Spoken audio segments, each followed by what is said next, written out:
Do you want to see what happens when we use fire on a pine board, water-based stain, and brand new corners? Ready? Ta-da! Such a fun project. I'm going to show you how to put it all together. The first thing we want to get started with is our equipment. So we want safety first. It's very important that you have fire extinguisher near you, so in case something goes awry, you can put out your fire. You also want to use a non-synthetic glove so that it protects your hands from any flaming, and the wood does get kind of warm, so you'll be protected with some gloves. Safety goggles are very important for the flaming, as well as when we use the wire brush in just a few minutes. Just like the barbecue grill, when you're cleaning your grill, you should also use glasses or some eye protections, because those have been known to bounce off of the brush and into people's eyes. And then, of course, we are going to be using our propane. You can, if you feel bold, use a garden weeding tool if your husband's got, or if you've got, I actually own one myself. But you can use that, lay it down on your concrete or wherever, and you can just do a big pass like that with it. We're gonna use the little one, and then I'm gonna show you how to use the brush to even everything out.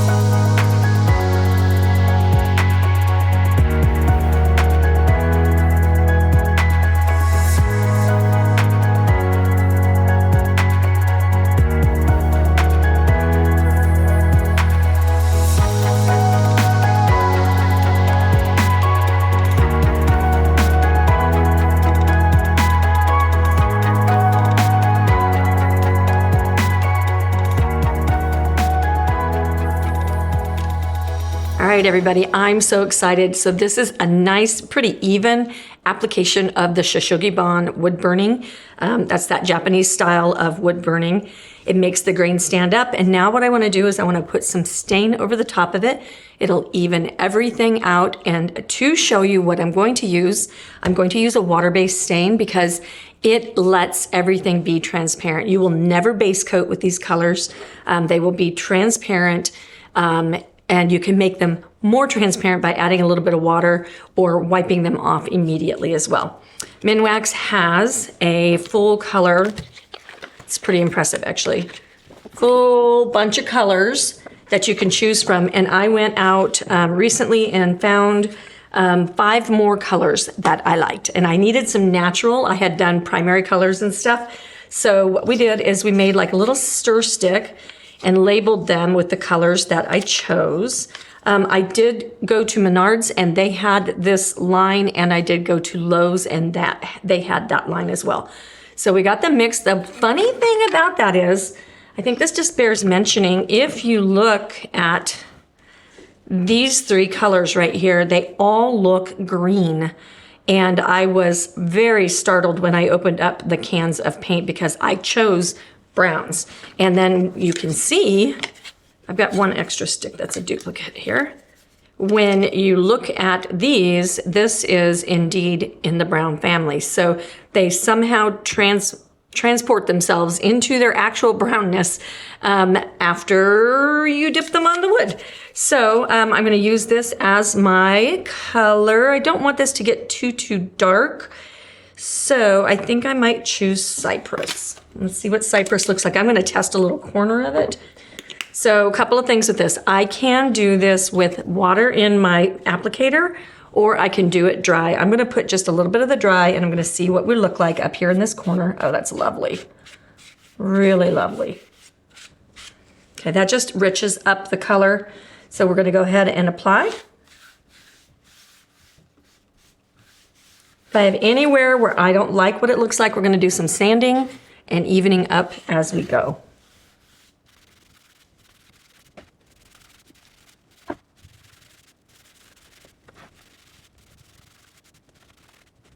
We are dry and ready to do our details on top. I'm going to show you some really cool techniques for how you can use a stencil that isn't intended to be worked the way that we're going to work this. So what I've done is I've done a dry run with my stencil. It's a 3-piece stencil and it says welcome-ish.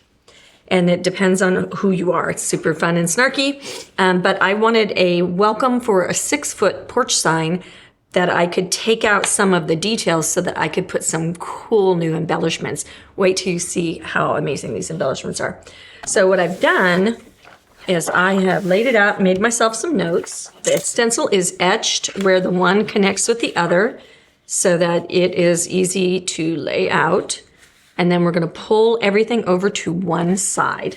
So that's gonna be what our layout is. And then these are the new embellishments. They come in like 5 sizes each. So they're really small for like little scrapbook projects or smaller projects, and then really big so that they can go across the corners. You can use 4 of them by flipping them over and doing the thing, or you can use them in alternating corners. We're gonna use these on the same of each corner right here. They're so much fun, and we have, I think, 8 or 9 different styles of them. They're amazing. So what we're gonna do is start measuring. I'm gonna use our Ghost Writer, and I've got the E is at 10, or the W is at 10¼ inches. So we'll shift over here. And we'll bring this down to 10¼ All right, so now we get our E 1 inch in from our edge. I'm gonna give a tape to anchor, and then I'm gonna step back and see if we're straight.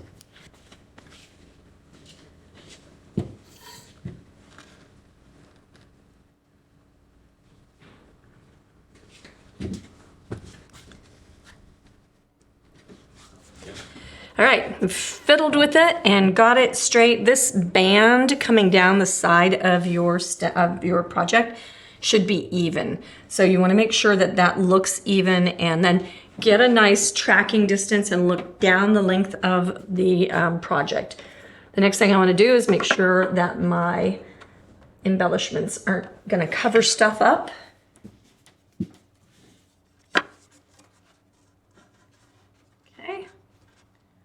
And that looks to be pretty good. So when I was placing this and making it into this project, I wanted to make sure that my W cupped into the cut edge, and the same thing is happening here with my E into that edge. So that's a really nice way to get some balance in your design. So basically you're designing when you do something like this. We are going to use Vintage White, which is number 22. Next we take a napkin, and we take our paint, and we're gonna use a dry jumbo dauber and a dry paper towel, and then we're going to just pounce to base the letters.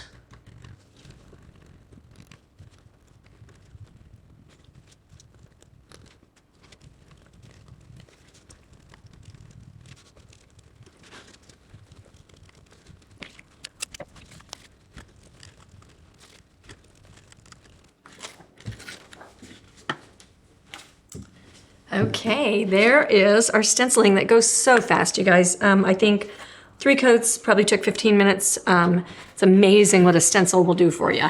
Okay, we're gonna stand him over there, let him dry. We're gonna take the same jumbo dauber in the same color, and we're going to paint the tops of our embellishments. When you are painting the edges of your embellishments, if you don't want to paint them all the way around and push slightly away to the edge so that you don't get any paint on the edge. So it just stays nice and clean looking. And then you can tap to finish the insides.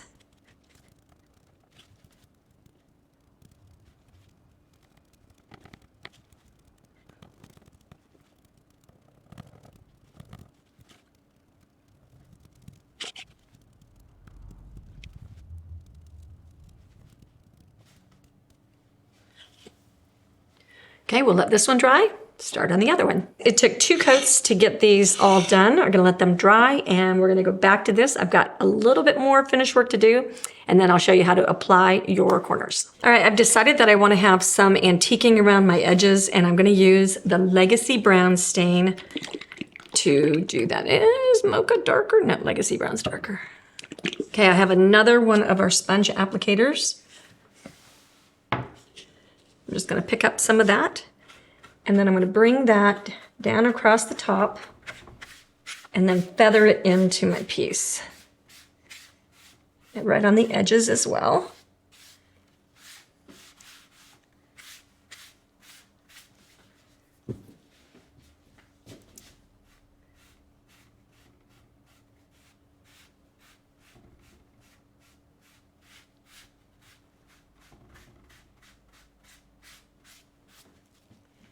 Like that a lot.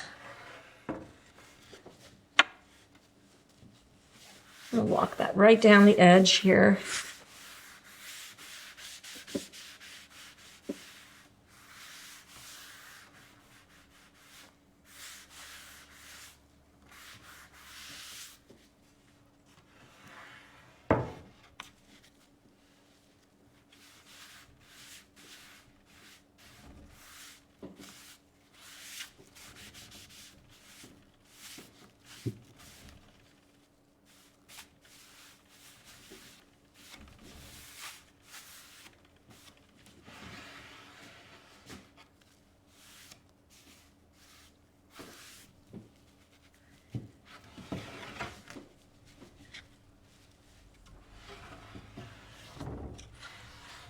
Repeat on the bottom.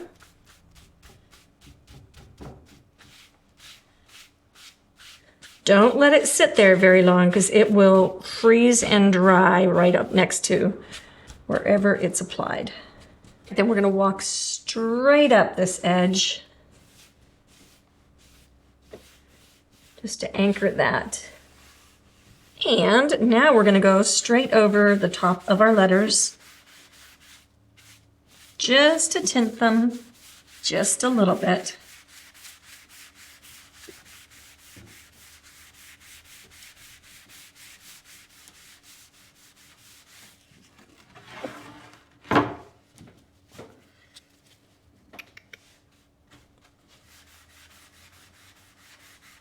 I love water-based stains. They're so much fun.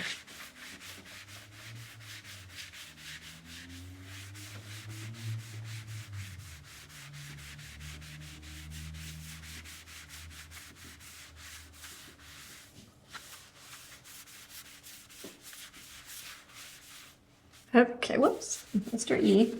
Got a little lonely. All right, and now that we've done that, we're gonna go right on top of these guys, and we're gonna give them a little bit of antiquing as well.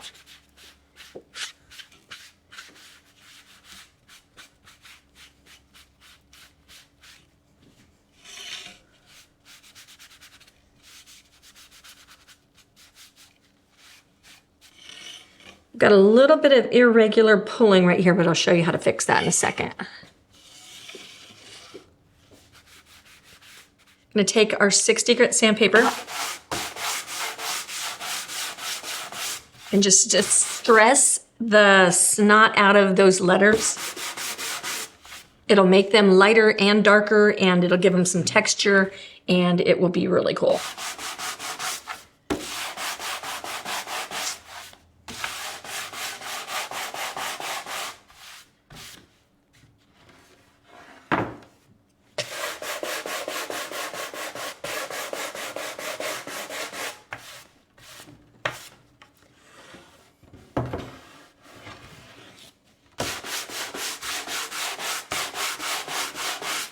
Make sure you go up and down with the grain so that you don't disturb your pattern.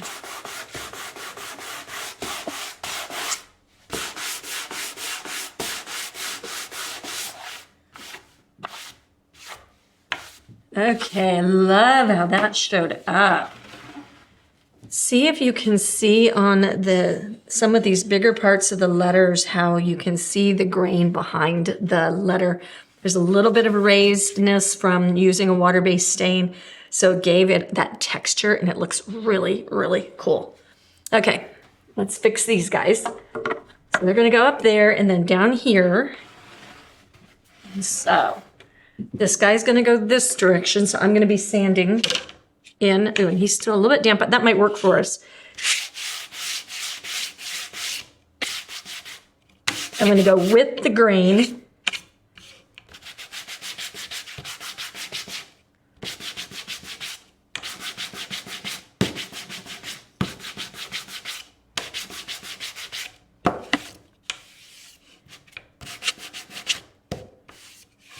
Yeah, that looks, what a difference that is. How amazing. Love it. Okay, this guy is gonna go this way. So we'll go with the grain. Now it's time to put it together. So what you're gonna do with this is you're going to use adhesive to put your pieces on. And then if I was doing this as my project, I would put my adhesive on and then I would spray polyurethane it with the Krylon Matte 1311. Anytime you have an embellishment, your glue's not gonna stick if you wax it first. So I love the wax finish on these, but this spray will be just as nice. You could also brush varnish a matte varnish on it and it will look good too. Because we have a little bit of bow to our board, they're gonna be a little bit difficult to glue them into place. So what I'm gonna do is where I have a gap, I'm gonna put, I'm gonna wipe off the dust. I'm gonna put a couple of these to fill my space. And then I'm gonna glue my edges. So I want that to be nice and, oops, that's got the wax on it, hang on. So I'm gonna stack those two puppies and then smoosh them down. Might not take two, but I think it will. All right, so I'm gonna put another one or two of these where I think it's gonna be raised. I'm gonna use E6000 because it's a little bit juicier of an adhesive. And we'll just apply that into our corners.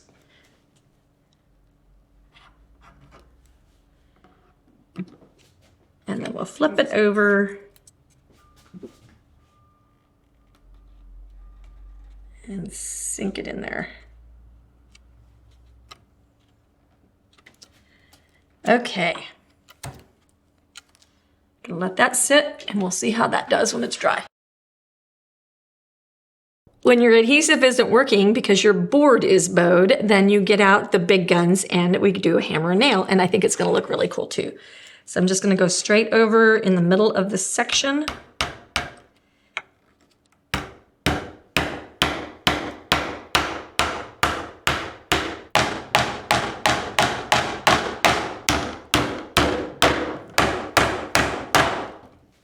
Ta-da! Perfect.